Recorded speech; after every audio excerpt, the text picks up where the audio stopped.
Hey guys, welcome to Tabletop Warbands! In this video we are playing Warhammer 40k in a 500 points match, which pits the Astra Militarum against the Necrons. I'm Simone and I will be playing the Astra. Hi, I'm Andrea and I will be playing the Necrons. Before we start, if you're subscribed to the channel, welcome back! If you're not subscribed yet and want to help us, join a growing community now by clicking on the subscribe button. And don't forget to activate the bell so you don't miss the next battle reports. Thank you guys! We'd also like to remind you that this month's Kill Team Battle Report, exclusive to Patreon members, is online. If you want to enjoy the match between the Hierotech Circle and the Noé Shades, the Patreon link is in the description. But now, let's get back to the game. Today's mission is Incisive Attack. The two armies have to deploy within these two areas. There are 4 objectives and they are arranged in this way. As secondary objectives, Astra have chosen Slay the Warlord, Attrition and Domination, while the Necrons have Purge the Vermin, Attrition and Raise the Banners High. Both armies start with 3 command points. Let's move on to the description of the armies. After receiving the signal from an ancient Necros machinery, the Overlord quickly decided to drop the assault on the Imperial City and move the army at the source of the signal. An Astra Militarum camp was spotted on the way. Seems rude not to go and say hi. My Necrons belong to the Nephrak dynasty, which gives my units a 6+ invulnerable save and allows them to translocate, which makes them ignore all obstacles when advancing or disengaging and automatically add 6 inches to the movement characteristic when they advance. The leader of this army is the Overlord, equipped with Void Blade and Resurrection Orb. As general trait I chose the Dynasty 1 Skin of Living Gold, which gives a -1 to every hit roll made against the Overlord. The relic I gave him is Sempiternal Weave, which gives the bearer +1 toughness and wounds characteristics. Then we have a Royal Warden equipped with a Relic Gauss Blaster who will try to thin out the enemy units from the distance. The first core unit of this army is composed of 5 Immortals armed with Gauss Blasters. Next in line we have 13 Necron Warriors armed with Gauss Reaper, a short-range weapon that can deal massive damage. Then we have 3 Scarpack Destroyers. With their weapons, they should be able to tear through the enemy armor with ease. A kill team of Necrons has been detected in the catacombs built by the Sisters, and the alert has been raised of possible Xeno threats in the vicinity. Claudio answered the call and with his detachment intercepted the Necrons on the battlefield. On his orders, the army began preparing for battle, but the Necrons attacked ahead of schedule. To arms, folks, the battle has begun! You know the general of the army, Claudio. His Limaras is armed with a battle cannon, 2 heavy bolters and a las cannon. As general trait, Claudio has lead by example, which allows him to use his orders on his own unit even though he normally couldn't. As a relic, he has Gatekeeper, an upgrade to his battle cannon. As troops, the army is made up of 3 infantry squads. The first is the Double of 5, also called Gunther's Rats, armed with a Meltagun and a Plasma Gun. The second unit is the 6 on 9, also called the Diehards. They too have Meltagun and Plasma Gun. The third and final unit is the 362, and it's the squad whose name has been chosen by our community, the Silver Hounds. They are equipped with a plasma gun and a meltagun as well. All 3 units have the box caster and the drum-fed autogun for the sergeant. Finally, we have the Field Ordnance Battery. The unit consists of 2 pieces, a heavy las cannon and a bombast field gun. Let's have fun! I decided to deploy my army into groups. On the left side, there's the Overlord and the Warriors, while on the right side there's the rest of the army in cover behind the container. I need to keep both the Overlord and the Destroyers hidden from the Limaras, or they'll be completely useless. I have tried to place the Limaras and the artillery battery in a central location so they can have full view of the battlefield, complicating the advance of the Necrons. The 3 infantry squads, on the other hand, are positioned 1 on the left flank, 1 in the center and the last one on the right flank. That should give me a good front line. Rolling for initiative. Grey dice for Astra and red dice for Necrons. A 2, it should be fine. Obviously, a 1. The initiative is yours. At the start of each round, a command protocol becomes active for my army until the end of the battle round. In the first turn is active the protocol of the Undying Legions, Directive 2, which makes me reroll a dice for every reanimation protocol I make.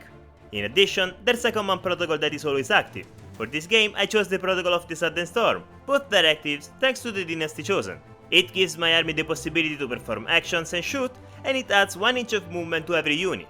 In the command phase, Claudio gives the order Gunner's Kill on Sight to the Limaras, thanks to his general trait. In this way, the tank can reroll once to hit in the shooting phase. The first unit to move is the Gunther's Rats. To get closer to the objective, they advance with a fantastic 5.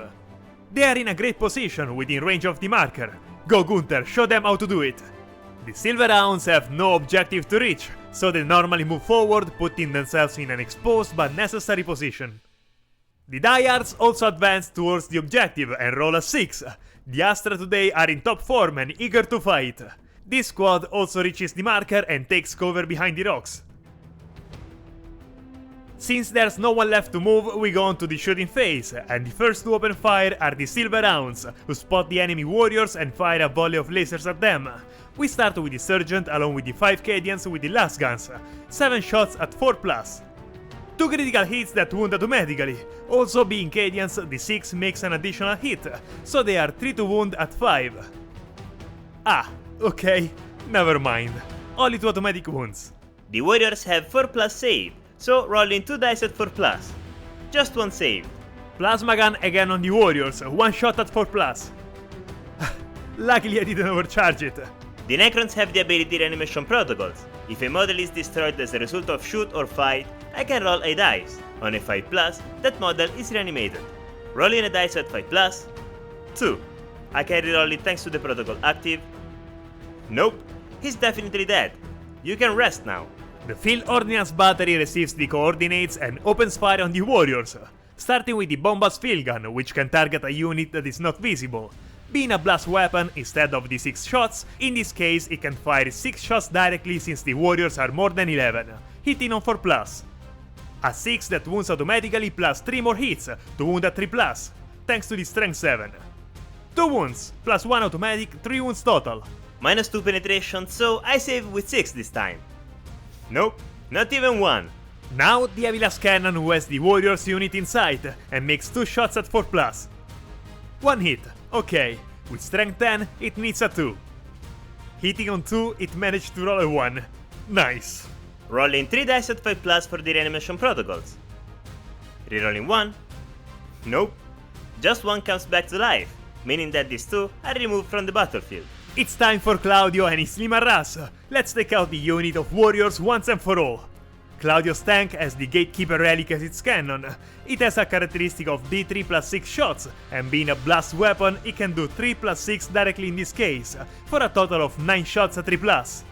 Thanks to the order given by Claudio, I can repeat the ones to hit. Great! That's 2 automatic wounds and 5 dice to wound at 2, thanks to strength 9. Everyone has wounded! Well done, Claudio! Too much penetration, so saving with the vulnerability at 6. That is 6 warriors dead. The last cannon is a heavy one, so 1 dice that hits at 4+, since it's not a turret weapon. Luckily I can reroll the ones to hit. Well, now it's better. With strength 9, it takes a 2 to wound. There you have it, another 5. Saving again with 6. There it is! 2 heavy bolters with 3 shots apiece, that's 6 total, hitting at 4+. 3 successful hits, half. Strength 5 and toughness 4, 3 to wound. Not bad, all wound. No penetration this time, so saving with 4. 2 saved. At the end of the shooting, 7 more warriors try to reanimate. Rolling 7 dice at 5+. Rerolling all the ones thanks to the warrior's ability their number is Legion, and a 2 thanks to the protocol active. 2 warriors successfully reanimate, but 5 more are removed from the battlefield. 5 warriors left alive. At the end of the turn, the warriors have to test for morale. Since they have leadership 10 and they have suffered 8 casualties, I need to roll a 2 or less to pass the test. 3. 1 warrior flees from the battlefield. Now I have to roll for the combat attrition test. I roll a dice for every other model of the unit, and for every 1 or 2 a model is removed from the battlefield. Rolling 4 dice at 3+. Just 2. The morale phase has eliminated more warriors than Simone's entire shooting phase. Finally, it's my turn. In the command phase, the Overlord uses his Resurrection Orb on the warriors to try and reanimate some. I roll a dice for every dead warrior, and for every 5+, a model comes back to life. 11 dice at 5+. Rerolling all the ones and an additional dice. 5 warriors rejoin the battle. Better than nothing, I'd say. Then the Overlord uses his ability My Will Be Done on the warriors to give them a +1 to hit. In the movement phase, both the warriors and the Overlord translocate. Starting with the warriors, they move 13 inches forward and ignore every obstacle. Right behind them, there's the Overlord who also moves 13 inches. Then the Scorpec destroyers move 10 inches forward, ready to charge the infantry squad in front of them. The last to move are the Immortals, which move 7 inches forward. At the end of the movement phase, the Royal Guard undoes the action, raise the banners high on the objective 4. While raising the Necron's banner on the objective, the Warden tries to eliminate the enemy artilleries, making 2 shots at 3+. Or not. I believe he's not that good with multitasking. Since the Warden failed, the Immortals try to eliminate the artilleries, and to help them, I spend a command point for the stratagem Relentless Onslaught. For every hit roll of 6, the Immortals score an additional wound. Then they shoot 5 shots at 3+. I see. 3 hit. With higher strength, they wound with 3+. All wound. With -2 penetration, the battery saves shots at 6. Nope, not even 1 unfortunately. 3 wounds suffered by the heavy last cannon, so 3 wounds remaining. The warriors have an Assault 2 weapon, so they can advance and shoot.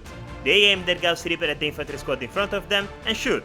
I would like to try not to lose a whole unit in the first turn and give 3 victory points to Andrea, who has the secondary objective Attrition, so I use the stratagem Cadia Stance. This way the Necrons can only wound the unit with 4 or more. Rolling 14 shots at 3+. 8 hit. Wounding with 4 for the stratagem. 5 wounds. With -2 penetration I can't defend, so half the unit has been wiped out. Believe it or not, Astra models don't resurrect like the Necrons. I assure you, these ones are dead. Charge phase. The Scorpex charge the squad holding the objective 3 and need 6 to enter combat. 7. I hope for a higher roll to let every model fight, but 7 will do for now. Only 2 models are able to fight, so the Scorpex make 4 attacks with the Hyperphase Thrashers and 3 with the Hyperphase Replay, starting with the 4 attacks at 3+. They can reroll all the hit rolls of 1, 3 hit, high strength, so wounding with 3.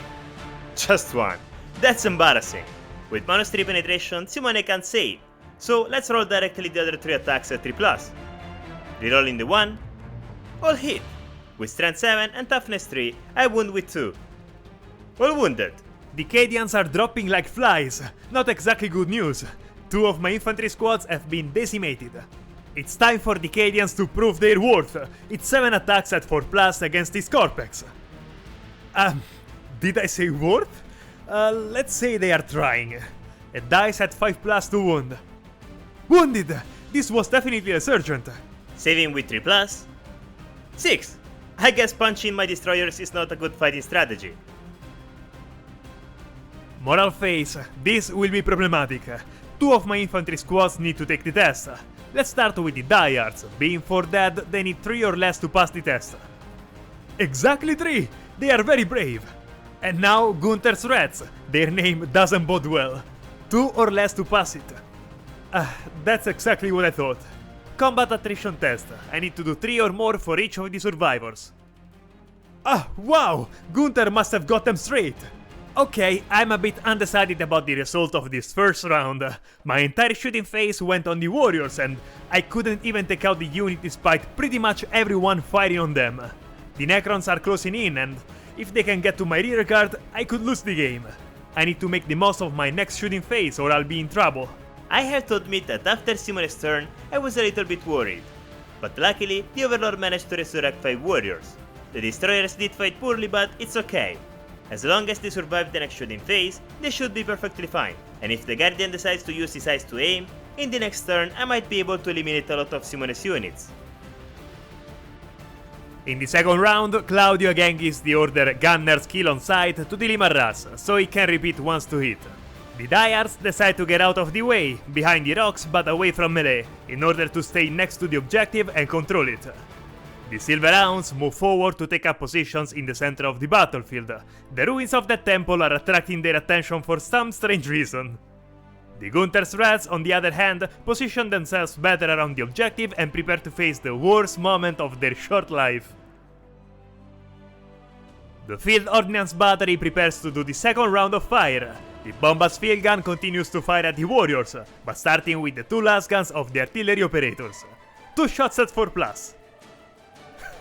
You better go back to using artillery. D6 Bomba shots, 2. Here, another 2. 2 shots at 4+. A single shot that wounds automatically. Saving with 6. 5. Close. Reanimation Protocol F5+. 5! Yes! Now the Avilas Cannon, but this time on the Scorpex. To help them survive, I spend a command point for the stratagem Whirling Onslaught. Until the end of the phase, every unit targeting the Scorpex has a -1 to wound. 2 shots at 4+. Okay, I use a command point to reroll a dice. Alright, hit.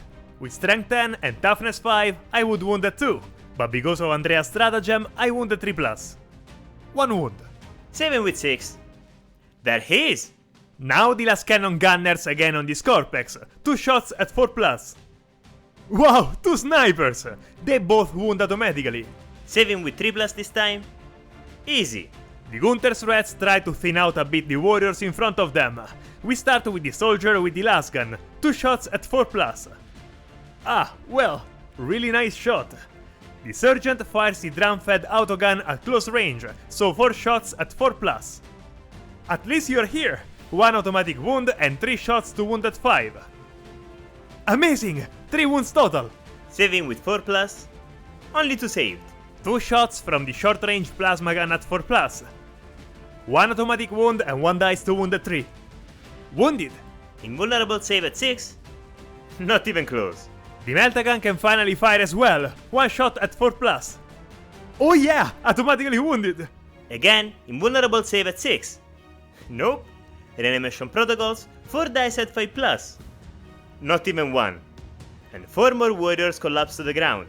Claudio points his finger at the Scorpex and the crew of the Lehman Russ executes the order, pointing their cannon at them.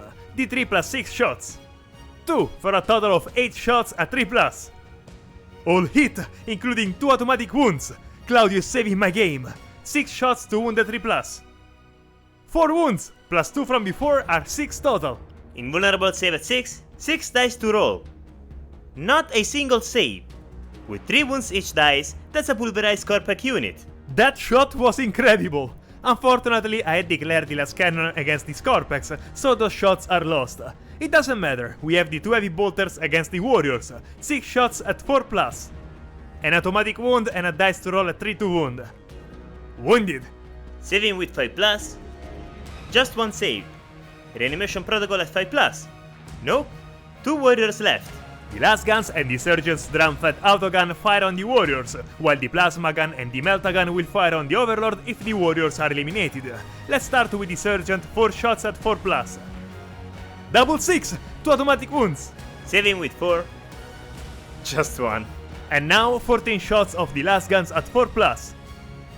A 6 is an automatic wound and an additional hit, so now I have to wound with 7 dice at 5+. Only 2, 3 total wounds. Saving 3 dice at 4+. Need to save them all. Nope. The warriors, just like the Scorpec, are eliminated from the battlefield. The warriors have been eliminated, so the plasma gun can fire on the overlord. 2 shots at 5+ for the -1 of the overlord's general trait. An automatic wound. 4+ invulnerable save for the overlord. He's okay. Finally, the meltagun on the overlord. Needs 4+ to hit. Okay, 6 is huge. Automatic wound. Once again, 4+ invulnerable save. I really need him alive, so I reroll with a command point. 1. The meltagun inflicts d6 wounds. Come on, do a good number please. Whoa, 6 wounds! The overlord is gone!